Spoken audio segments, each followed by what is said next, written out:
পরিমাণে যে গরম পড়েছে তা বলার মতো না। তবে গরম পড়লেও চা খাওয়া কি মিস আছে? যারা চা পছন্দ করে আমার মনে হয় এরকম গরম পড়লেও চা বাদ যায় না। এরকম কে কে আছেন অবশ্যই কিন্তু কমেন্ট করে জানাবেন। চা নিয়ে নিলাম আর হচ্ছে সকালে তো নাস্তা করেই নিয়েছি। এখন হচ্ছে একটু জিরা ব্লেন্ড করছি। জিরাটা আসলে আমি এরকম করে শুকনো খোলায় তেলে নিয়ে ব্লেন্ড করে নিই। এতে করে আমার মনে হয় জিরার অনেক সুন্দর একটা স্মেল থাকে আর ভালো লাগে আমার কাছে। আর সবচেয়ে বড় কথা, আমার ব্লেন্ডার জারের মধ্যে জিরাটা ব্লেন্ড হয় না ভালো মতো।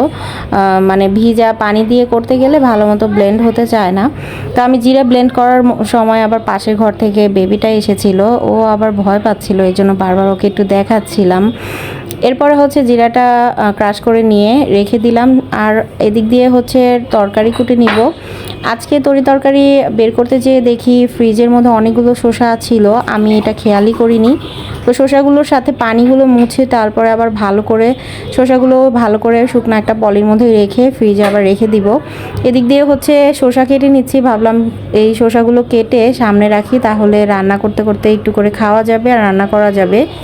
গরমের দিনে শসা খেলে শরীরটাও ঠান্ডা লাগে, শরীরটাও কিন্তু ভালো লাগে।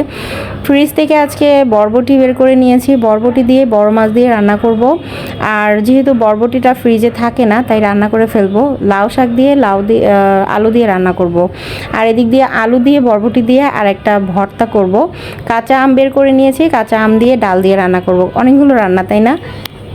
অনেকগুলো রান্না করব আজকে। আর এদিক দিয়ে হচ্ছে বরবটি ভর্তা করার জন্য কাঁচামরিচ দিয়ে আমি বরবটি দিয়ে একটু পানি দিয়ে বসিয়ে দিয়েছি, একবার সবগুলো একসাথে সেদ্ধ হয়ে গেলে পাটায় বেটে ভর্তাটা করে নিব। এভাবে ভর্তা কিন্তু অনেক মজা লাগে। আর এদিক দিয়ে লাউ শাকটা আমি ভালো করে ধুয়ে নিয়েছি, ধুয়ে চুলায় বসিয়ে দিয়েছি।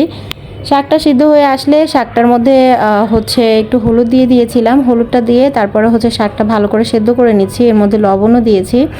তারপরে এটাকে বাগার দিয়ে নিলেই কিন্তু হয়ে যায়। লাউ শাকটা আমার কাছে এত বেশি ভালো লাগে, লাউ শাক খেলে আমার মনে হয় সব শাকের থেকে বেশি পছন্দ লাউ শাক।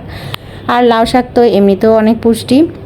তারপরে শাকটা যখন একদম সেদ্ধ সেদ্ধ হয়ে যায় এই পর্যায়ে শাকটাকে দেখতেও কিন্তু অনেক দারুণ লাগে, তাই না, কাঁচা অবস্থায়।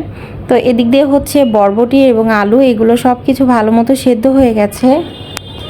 আমি এগুলো আরেকটু মানে পোড়া পোড়া করে নিচ্ছি, তাহলে কিন্তু খেতে ভালো লাগে। তারপরে তো আমি এখানে বড় মাছ দিয়ে বরবটির রান্নাটা করে নিলাম। আর এই রান্নাটা এত বেশি মজা হয়েছিল। এদিক দিয়ে হচ্ছে লাউ শাক ভাজি করে নিয়েছি। আর সব শেষে হচ্ছে ধনিয়া পাতা দিয়ে আমি এই যে পাটায় বেটে ভর্তাটা করে নিব। সব রান্না শেষ করে নিয়ে টেবিলে নিয়ে তারপরে হচ্ছে এখন পাটা নিয়ে বসবো। পাটাটাকে আমি একবারে বিছানার উপরে নিয়েছি, নিচে একটা ট্রে দিয়ে নিয়েছি।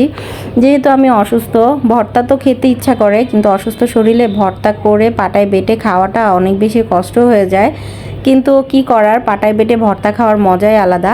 প্রথমে ধনিয়া পাতাটা বেটে নিয়েছি, তারপরে কাঁচামরিচ বেটে এই যে সব কিছু একসাথে বেটে নিচ্ছি। আর এইভাবে পাটায় বেটে ভর্তাটা যে কি পরিমাণে মজা হয়েছিল।